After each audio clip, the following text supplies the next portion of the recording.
And to our top story right now, Bloomberg has learned that President Joe Biden and China's Xi Jinping are preparing to speak for the very first time since the new administration entered the White House. Let's get more on this scoop with our China government's editor, Karen Lee. She's here with us to talk us through, of course, where we are with this story. So, Karen, what do we know so far about this call? Well, we don't know much. We know that they are going to speak within hours, so the exact time frame isn't known. The White House won't comment. This is a highly anticipated call. People have been waiting to see when these two would finally, almost since the moment Biden took office. And this is coming after Biden has already spoken with numerous other counterparts around the world, including Vladimir Putin. There's going to be a lot to discuss. These are the world's two biggest economies, and tensions remain very high in the wake of on fronts ranging from China's handling of COVID to its crackdown on Hong Kong and human rights in Xinjiang.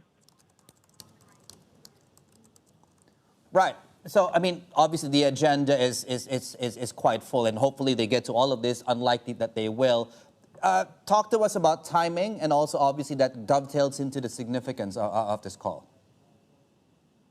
Yeah, I mean, the readouts of this call could give us a better idea as to what the relationship between them is going to look like under the next 4 years under Biden. Both Xi and Biden have promised to find common ground including on things like climate change. In the last few weeks, we've seen China take a more cautious approach to the U.S. Since Trump took office. We've seen some of its rhetoric soften. But Biden is also weighing our motion in his foreign policy, which is whether to keep or modify the Trump administration's larger confrontational approach to Xi's China.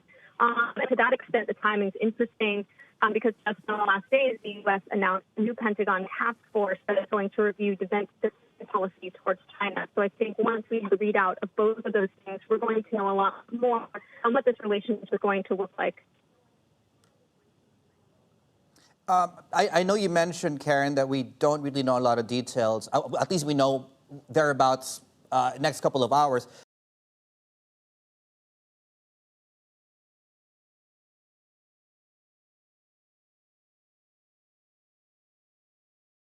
The biggest stories the moment they happen from around the globe. Subscribe to Bloomberg Quick Take now for insight in an instant.